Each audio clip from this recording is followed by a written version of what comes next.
my brief was Belgium design. True? Belgium design is based on a arrangement categories that was organised by a great German master florist called Gregor Lusch. Gregor decided that we were being very limiting in how we arrange flowers. We end up on a particular style and we say that we add a rule and that is what the style is. So he said, okay, this is when we look at arrangements, this is what we first of all look at. We see if they are symmetrical or if they are asymmetrical. All arrangements can be divided into one or other. Nature is not perfectly symmetrical, so neither are symmetrical designs, all right? But what we're meaning is they are even on both sides. The second thing he said about arrangements, they can be decorative, which means little things all grouped all together, or they can be vegetative, which means they are arranged as they are growing, as if you were lying as a 6-year-old in a wild meadow of daffodils, and you had your nose right to the soil and you're looking through and seeing what you're seeing. What you're seeing is called a vegetative design. That means there's no manipulation of leaves, there's nothing. It's exactly as you would see it in a wild meadow. Now that meadow could be an ice up there in a mountain somewhere, or it could be in a summer meadow, or it could be an autumn meadow, but that's what vegetative design means. Formal linear is what you all do. Formal linear designs means every flower has its place and you see every flower. Then we go down to radial, which means coming all from one centre. Coming all from one centre, one centre, one centre, one centre, one centre. We then have parallel. Parallel this way, but it also can be a vertical parallel. Diagonal speaks for itself. Winding means it goes round this way. Overlapping, which New Zealanders find particularly hard to like, goes like this. And finally a free arrangement where anything goes. So from that point down he then adds below the container, in the container, above the container, beside the container. All of these are in the container. We then go one area focal, several areas, or lots of different ones, and finally we go how the direction is. This chart is like a Pandora's box of fascinating new ways to arrange flowers that is going to give you a lifetime of play. Because you start at the top and you say, am I going to go symmetrical or asymmetrical? Then you say, am I going to go decorative, vegetative or formal linear? All right, already you have gone past this because you might decide you're going to do decorative. All right, then you're going to say, am I going to have all my flowers coming from one point, all parallel, diagonal? How am I going to arrange them? And as you work down here, you create your own style. So every month before Floral Art, you go, I'm going to do this one, this one, this one, this one, this one, this one. And then you work out how you're going to do it. And you end up with a legitimate way of arranging flowers. It's European in style and Australian, that is adventuresome and gives you, opens a whole new world. So today you're going to be doing 6 arrangements. You're going to be doing, no, only one each. You're going to be doing both symmetrical and asymmetrical. Some of you are going to be decorative, some of you are going to be vegetative, and there's one formal linear just to keep you happy. It's like you're looking through a field if you were lying on your tummy, looking through a field. Vegetative. You look at that from New Zealand with what you're taught with the New Zealand rules, you'd say that's all transitional material. Where is your contrast? Where is your bold forms? But that is vegetative designing, as you're looking through a field, okay? More familiar. I think you like that one better. What is it? Formal linear. Why? Because each flower is seen individually. Each flower, very strong contrast of form, yeah? And you'll say, I really like that. Now that's me, you'll be saying in your head. And of course it'll be you, and it's because that's what you're used to, yeah? So I'm going to be pushing a few buttons today. Well, you're going to be pushing them. But it is really to help you try out European design. That's all, thank you.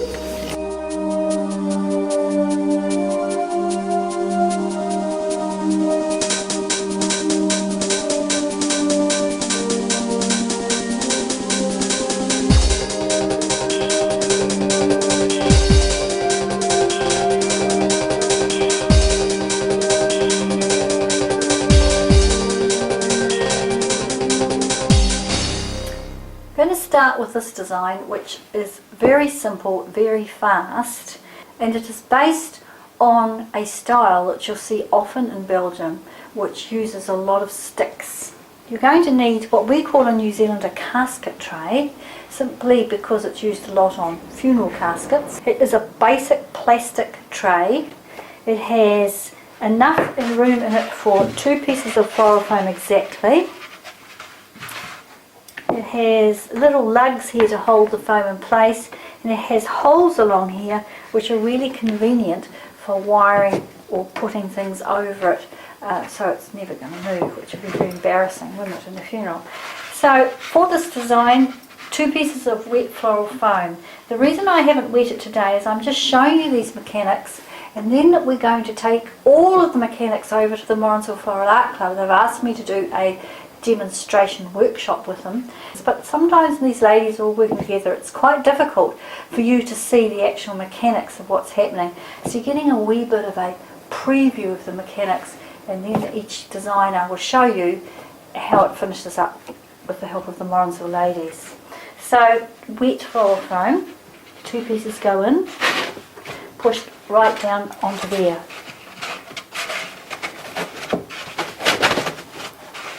So that they're lovely and even. The other thing you're going to need is some Christmas baubles. Now we're going to be working with Fibonacci's sequence of numbers. Fibonacci, if you want to know more about it, just look there and you'll see the web address for a free seminar on Fibonacci done by a delightful young actress called Lisa Sorensen, and she will guide you through the principles of Fibonacci. What I'm going to simply say to remind you now, if you're not familiar and you haven't been there yet, is it's a sequence of numbers that goes 1, 2, 3, 5, 8, etc. So it's used all the time in Europe. So when you select your baubles, you're going to group them in 1s, 2s, 3s, 5s. So when I have selected them, I've made sure that I have got enough that I can do a 1, 3, 5 grouping, so that might be a 2, a 1 and a 3, and then I'm going to contrast those with a different texture. So this might be a 2, a 3, a 1, a 1 and another 3. Then we contrast again, now this time with a different colour. So we might put 3, 1, 1, 2. And can you see immediately you've got a really interesting variety of the baubles. This design is really sticks and flowers and a few Christmas baubles. You're going to need toothpicks and a hot glue gun. Here's one I've already done. You take the toothpick, you simply attach it to the bauble on the side with glue, hot glue, like that, and hold it in place. When you do that, that's very, very stout. If it's not, take it off and glue the stick right inside like that. That means that when you're putting your baubles on, they're just not going to move. It means you can transport it to somebody's home if you're having your Christmas dinner somewhere else, and it's not going to fall out.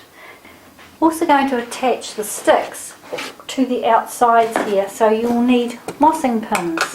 Mossing pins are called also U-pins. They are very, very heavy pieces of wire. You can make your own with heavy gauge wire, so that when the sticks go on, they go in and hold the sticks in place. The ladies are going to do that along both sides and the ends, and then the second layer they're going to use the hot glue gun. They're going to use the hot glue gun because then it will hide all the mossing pins tops and make a much, much neater job. So that's just a little look before we go to Morrinsville to show you those very fast mechanics for this, the easiest of the designs in this DVD.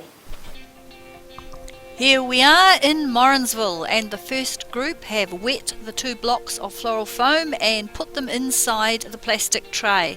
They've cut them so they are smooth on the edges and are now positioning the stick. They've found the longer sticks and placed them either side of the floral foam, securing them with those mossing pins, and now the shorter sticks are being placed on the ends of the floral foam. The second layer on both sides, this time using tiny spots of hot glue to secure the second layer of sticks in place, and at the same time they're covering up any mossing pins. This proved to be quite challenging as they had to hold the sticks in place while that hot glue set. So eventually they divided into 2 groups. One headed for the kitchen so they could quietly work on the sticks while the others started sorting out the flowers. Back together again now, and the big flower sort out. Each flower was put in for different types, so they were contrasting, one in texture or colour. They took a lot of time to find what was going to go beautifully beside another flower, which ones didn't work. Well worthwhile doing this. This will make a sensational arrangement. They are also using those Fibonacci numbers, putting in groups of 1, 2, 3 and 5 close into the foam. This is a European design, no height here they're in.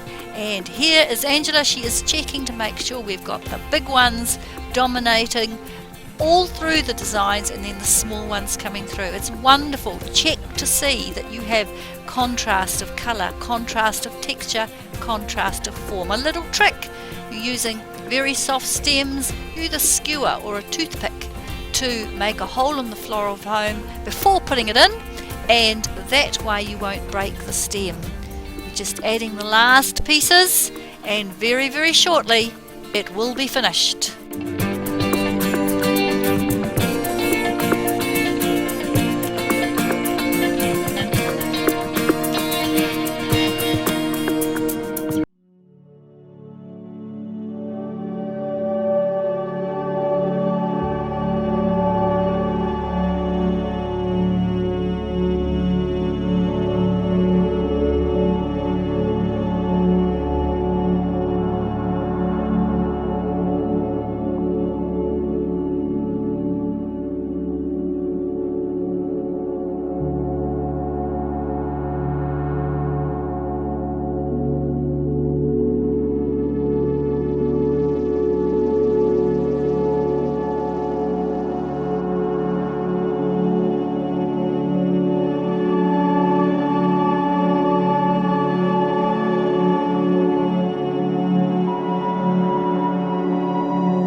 little piece of the mechanic to show you. See more of that in Morrinsville ladies when they get into it. And the other thing they're going to do is use these tubes, and they're the bigger ones because these are going to shoot straight out. They need to cover them. Glass tubes you wouldn't find in a meadow. Now it seems to me simple enough how to cover a glass flower tube, or a plastic one would work in this case, with a piece of vegetation, but when I did it the other day at a workshop, the ladies went right down from the beginning, from the top to the bottom, with the double-sided sellotape, and there's absolutely no need. You don't cover the whole thing up. You've also got to get it off at some stage. You just put it on the top there, and then again on the bottom. Now a wee trick with double-sided sellotape is never ever leave it just cut straight off, because it's really hard to find the end next time you want to use it and you'll be in a hurry. So you always bend it over like this and then put it back on itself, and that will mean that you've got this little flap here that's already happening for the next time you use the sellotape. Never leave sellotape for somebody else, double-sided sellotape for somebody else that hasn't got that little flap. So here we are back to the test tube. So you peel off the backing, and that's all that you need on a test tube. Any leaf will do for this. Test the ones that are in your environment that last the longest. This one here was done 3 weeks ago using this leaf, which is from the Iris japonica, Astelia, Agapanthus, Aspidistra, all sorts of them. Just try them out and see what happens with yours. Take the end, put it on a wee slope, and you see that's completely caught it. Tuck in this end, keep it neat, and around you go to the end, and then it catches it in again there, and cut it off. And that's all you need. And they actually are going to be sitting at the base of the metal stays, and the reason they're green is to keep it looking very, very natural. And before they are wired on here, just to show you how to wire it on, take a wee bit of the black wire,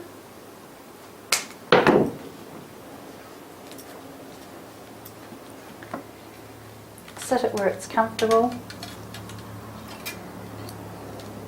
round you go.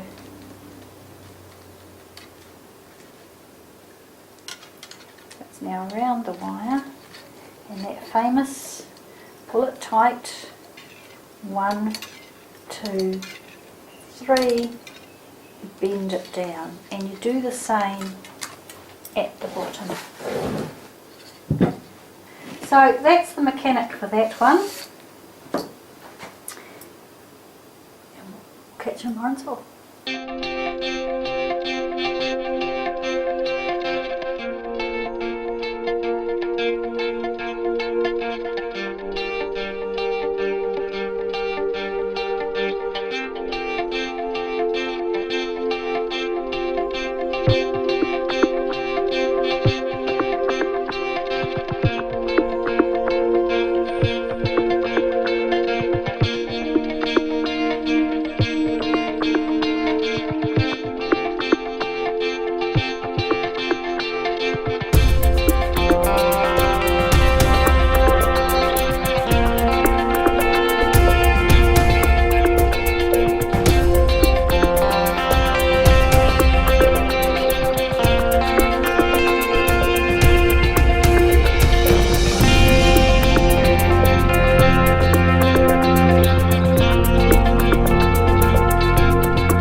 based on two techniques. One that I learned from a Norwegian florist called Stein Hansen, who happened to win the World Cup for floristry in 2010 for a relay company called Interflora. The second technique is from Bloom, which was a stunning exhibition that was put on by Belgian florists, the Belgian Florist Association actually, just recently. And by putting the two of them together, it's going to give you an amazing array of wonderful things that you can do with the technique. So the first thing you're going to need is some heavy gauge wire. I have got this one here, which is the heaviest that I could find, but there's also others you can find that is paper covered, like this green one here. You're going to need wire for attaching this wire. Too many wires in this sentence. A few cable ties just for some temporary help for yourself. Floral foam, toothpicks, Christmas baubles. This is the Christmas DVD after all, and all sorts of little extras, but we'll come to that later. So the first technique is to show you how to create a beautiful bowl based on the techniques of Steinar Hansen. You're going to need something round. This is entirely going to depend on the size you want your bowl to be. You're going to take the wire, put your tummy against that side, and just bend the wire into this lovely curve. As easy as that. Do this probably 13 or 14 times with all of them. The reason I haven't pre-done them is just so that you can see how quick and easy this is. You can imagine it's just as easy on a bucket. This picture you're seeing now is the one that I did at the workshop with Stein Hansen, and you can see it is very large and is beautiful in a very large lounge. This is a little one, this is a coffee table one. The process is easier if you've got floral foam or polystyrene. You're not going to use it for anything except to stab these in. So you're going to start with the first one, and then cross the second one over the top of it like that. This saves you having somebody having to hold it for you, and it means that you can work very quickly. Don't have it too tight because you are going to cut that off later and replace it with wire. Now you bring the third one in, and the third one is going on the side like this. So just quietly pop them into the foam to hold them in place for you. Now if you're happy just going straight into wiring without using these ties to keep it all stable, just wire them straight away. When I did the workshop with Stein, he suggested the cable ties because they were quick and fast to get us all going. Alright, so that's the beginning of it, and then the next one, this is the fourth one, goes in the opposite direction on that side, and you can see already that bowl shape starting, can't you?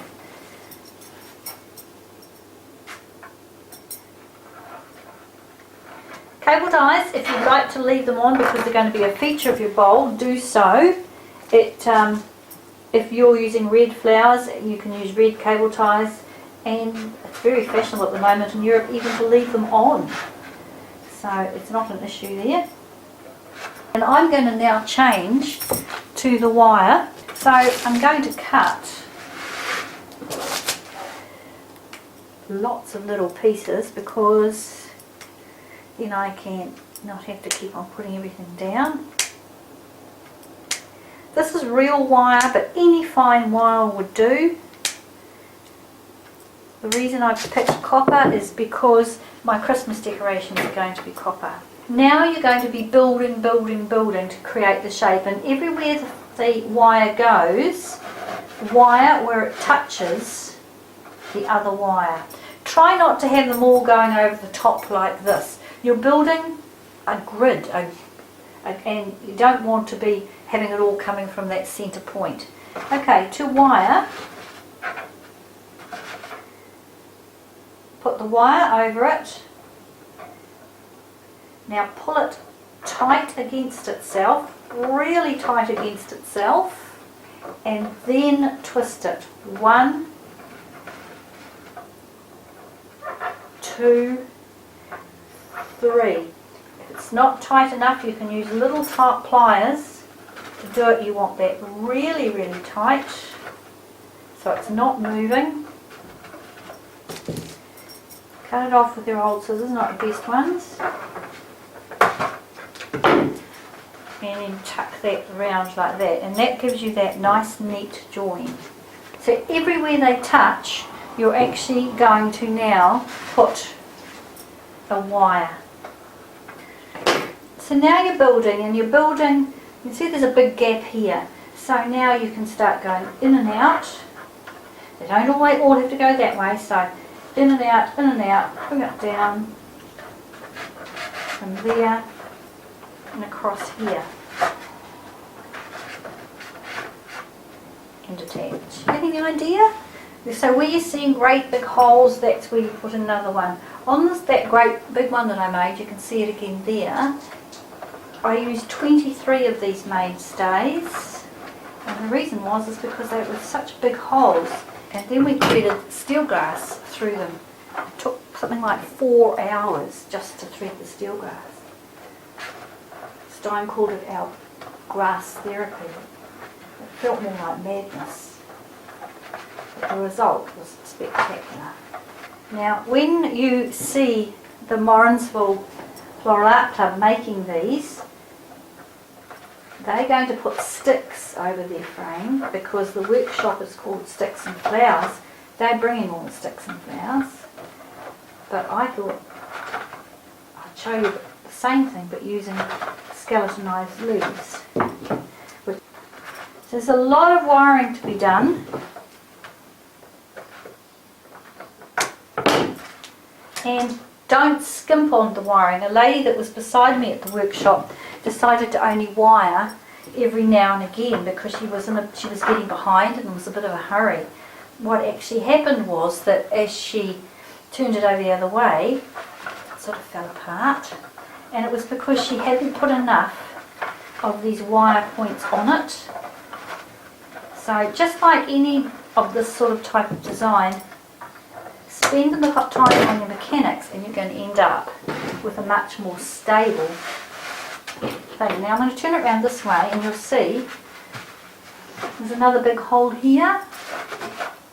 So it's obvious therefore that I have to put another one there, and that's going to fill up that little hole.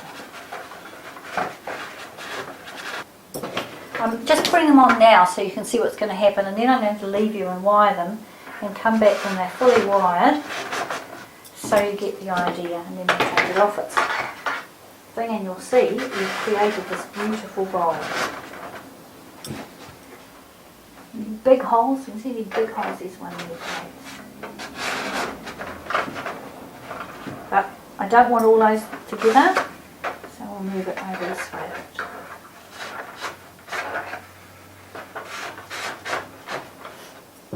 Okay, I'll keep wiring, be back in a minute. That's most of them done, but not quite all of them. I'm going to cut now off all of the cable ties. This is why you don't make them too tight because it can be quite hard to cut off. Of course it's stable as without it. And then replace where it was, that join, with more of that wire.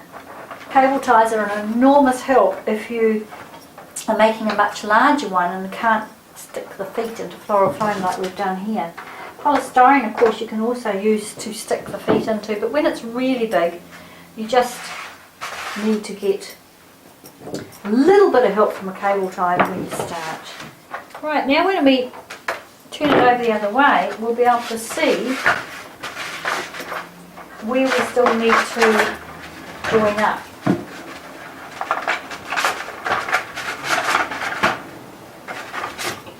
And there you have the bowl. Now at this point, as I said, the Morrinsville Club ladies are going to cover the outside of these with sticks. You've seen mine that I did at the workshop done with steel grass. So we're going to try now to use an idea from Bloom with the Belgian florist where they used skeletonized leaves. I've got these very, very large ones. They're as cheap as chips, come from Asia. But you can also use much, much smaller ones. I think the ones that we see often are these ones here. I'm just going to use a tiny, tiny piece of hot glue. And it's going to go on the actual wire. Do test your leaves or whatever you're using. If the glue is going to mark it in any way, change to another sort of glue. And pop it there. Now I've put the glue line on the vein of the leaf and then also on the back. I don't want to make this even, I want them to be quite enclosing. Once again, I went onto the wire at the back. Bring this one up a bit further and along and down. Just hold it for a second in place. Then the second one will go here and I'll put another one on the other side. So I'm matching it front and back as we're going around like that. If you follow the line that you made with the wire, it will reduce the impact of the wire. You can see there I've put the line of the vein of the leaf in line with that wire going through there, and I'm going to do it on exactly the same on this side, and it just brings the rhythm of the wire into the leaf. So there it is finished. It took probably an hour, and it's got 3 layers of the skeleton leaves, both on the inside and out. And now I'm going to just add the lilies. I've picked 5 lilies, 2 in bud and 3 not, and I've tried to select the ones that are the most delicate looking to go with this delicate piece. The thing about the lily, of course, is these stems are just as beautiful as the beautiful bud on there, and you can decide, are people going to look down into it and go, oh look, there's a lily, or are they going to be on the outside and the inside? When Stein Hansen was taking the workshop, he actually said that sometimes he doesn't wire his bulb, he cable ties them all, and every cable tie join he keeps coming on into the inside. He did it one Christmas with red cable ties all coming into the middle, and each cable tie had a berry on it, and so that when you looked inside you saw this feast of plastic lines with berries. So it really is your imagination, started off by his of course. So I've got glass flower tubes, glass because it goes with the fineness of this, and I have got white cable ties because they go and I don't have to worry about wiring, and I'm going to put it on the inside to be discovered. Alright, we'll pop water in it in a minute. The cable tie. Okay, so that is being held in place by the cable tie that is around the wire and of course around the test tube. Now I'll put them all in before I add the water because obviously I'm going to be tipping some of them up, some the way, some the other. The second one I'm going to put on the outside,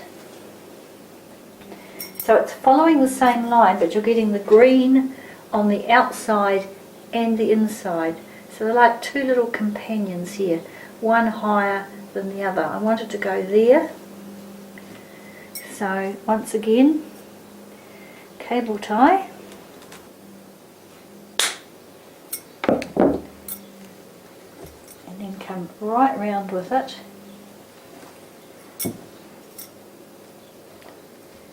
Put the test tube on and then cable tie that test tube in place as well. This is why you've got to make sure when you put the test tubes in they're on enough of a slope to hold enough water. So these are the smaller skeletonized leaves. If you've got a beautiful flower, perhaps a white rhododendron or a beautiful white fully blown rose, you wouldn't need to do this because you just put in a tiny bit of floral foam and pop it in the base. So all I'm going to do, I'm not going to glue them. I'm just going to scatter these around the base.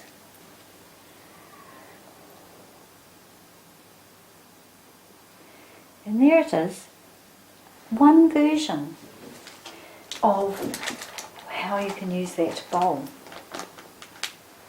Now let's go and have a look and see what the Warrensville ladies did, because they had different plant materials to make their bowl.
Don't they look different, and didn't they do an amazing job? You know, that group of ladies were only given an hour and a half to complete it, so that they were moving, especially when every piece of wood had to be wired onto it.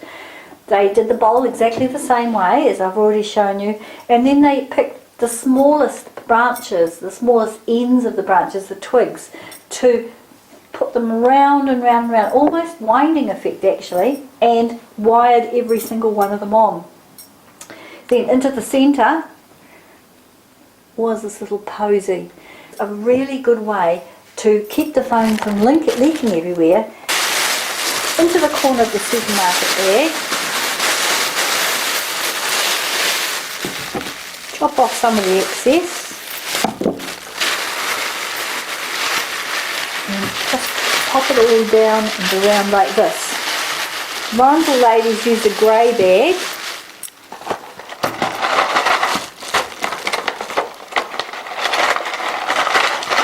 Mossing pins now, florist tape, anything like that.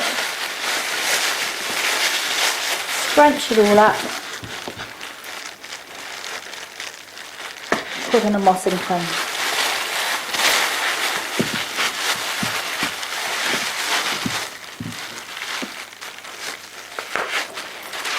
A watertight container. Get it as low as you want it. They wanted these fairly low because they wanted to put flowers around the bottom there. And there it is. You have a way to contain your floral foam that is just not going to leak everywhere, particularly with an open bowl like that. And then of course they put the flowers around in the Belgian style, which is in 2s and 3s and 5s with the beautiful freezers and some Christmas decorations. Wonderful, the difference between the two of them, and yet they've both got the same mechanic, and I guess that's the point of this lesson, isn't it?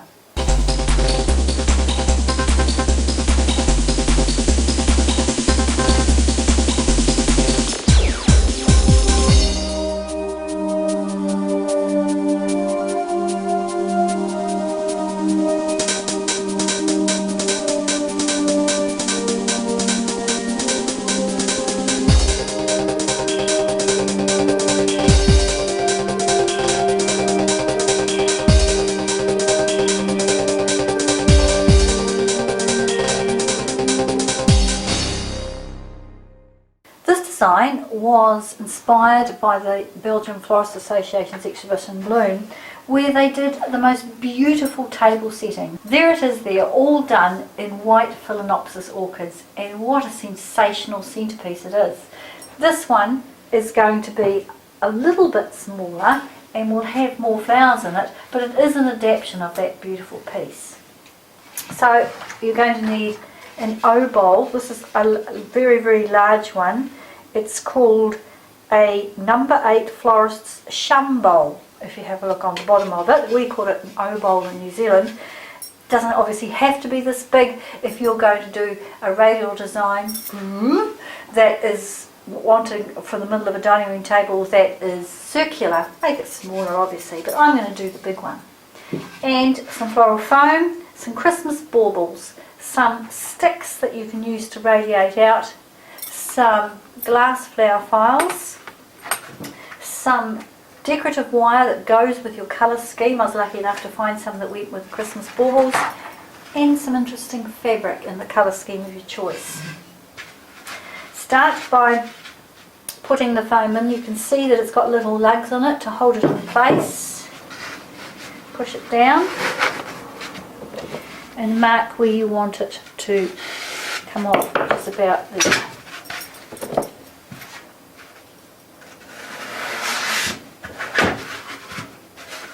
At this point you can wet the floral foam. That's where you want it there. So it's in place. The reason I'm not wetting it is I'm going to put the flowers in later. I just want to show you this technique before you see it being worked by the Morrison Floral Art Club. Obviously any sticks will do.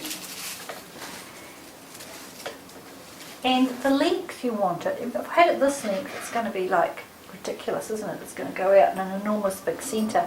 So I think I'm going to make my sticks about that length. Cut on the point, it's easier. And you also see, if I put the stick this way, it's got a natural inclination that way, but I want it to look as if it's going straight out. So if I put it this way, it's going up and it's not pointing off or towards the next one. And in it goes. And the next stick, measure it so it's the same size. Once it's gone in, on a point, it's still going to be a very large design, this one. And pop it in the side there.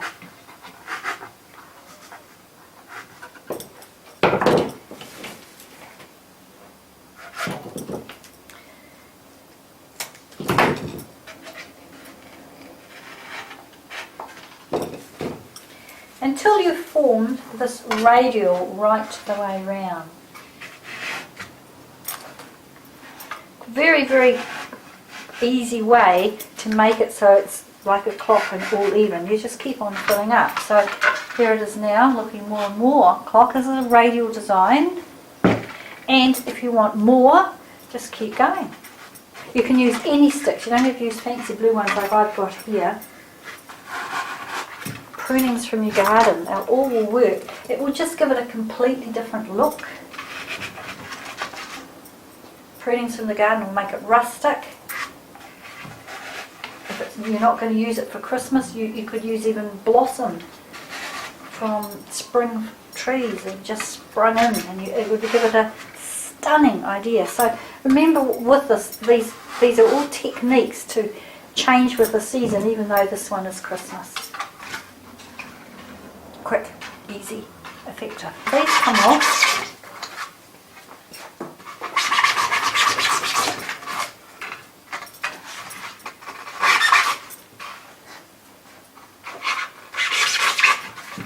Roll it with your hands.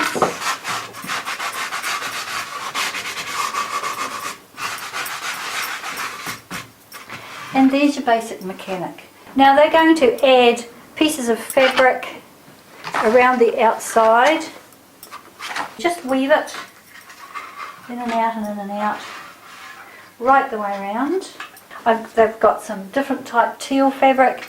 They're also going to hot glue some feathers through there and some baubles for the Christmas effect. The other thing they're going to do is wire on the flower tubes. The flower tubes will be sitting here for them to put their flowers in, touching the ground here, and this is why I picked such a big bowl. Simply put your thumb on here. If you can find a flower tube that's got a rim on, it is easier.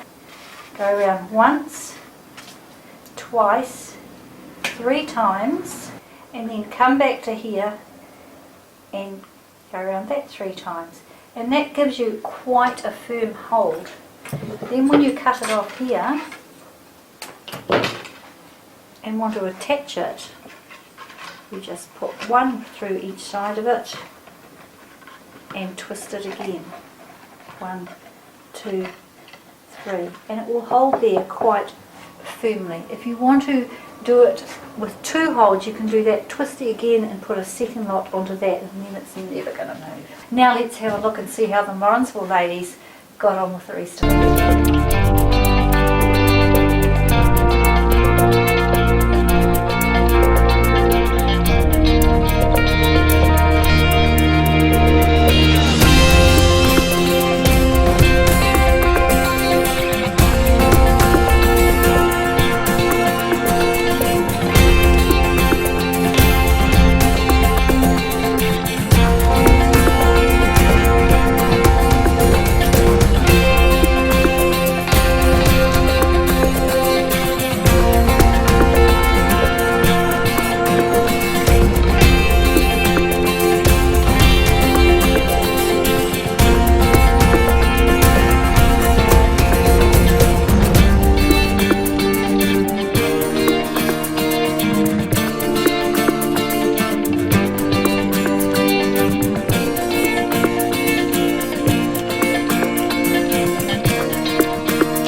Back here I thought you might want to have a closer look at actually what you need to do.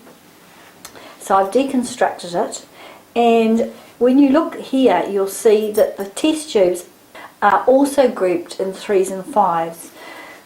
I've put 5 radiations going out, and then the test tubes are 3, a 5, a 3, a 3 and a 5. It doesn't have to be perfectly symmetrical, but we do want them radiating out.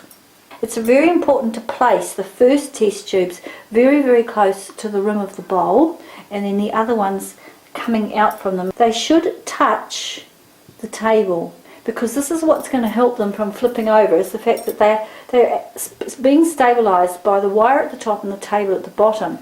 So this design is basically in situ.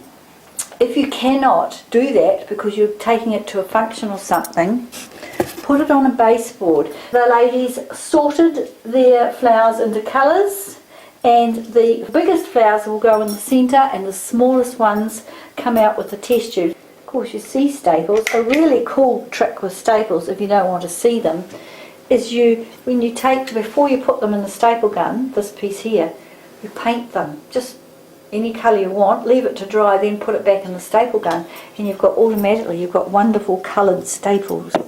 Being a European design, everything is very, very close in, so push it right down in. Okay, so there's the first one, which is the bunch of 3, and then we start filling in. Keep everything as low as you possibly can as you do it, and there's your contrast. Colours the same, contrast's different. So do it again with these lovely winter roses, and that's giving us that lift of that lime green before I add all the other amazing, beautiful flowers. Right, so you can see we're starting to build up the centre here, which is going to be a little bowl shape, but very, very close together. Okay, now we've got some lavender, more lavender to come through, and this is where 1, 2, 3, 4, 5. This is where it's important to know that you're now going to be radiating out from these 5 test tubes. So as I put the lavender in, it's going to be pointing towards the test tubes. So now what I'm doing on one radiating arm, I'm putting on another radiating arm, because at this point we're wanting it to be quite symmetrical as we go around it, as we go out further and further and further. Okay, now the hot glue gun's been very busy, been waiting very patiently here, because Christmas design, this is when we add the baubles. And we've got these gorgeous little feathers, so these feathers, pop them on to hide any staples you can see. Reinforce this flower line as well, so make sure that you've also got some coming out from your flower line, so you're making sure that you've still got this lovely 5-prong shape here. With the feathers all on, I'm now checking to see that I've actually got these radiating points coming out from there, seeing if I need to add any more Christmas bling. Just have a look yourself when you've got your own one and decide if you need anything else. I'm quite happy with that. I think that's going to make a wonderful Christmas display, and I think I've had as much fun with it as the Morrinsville ladies have. Have a go.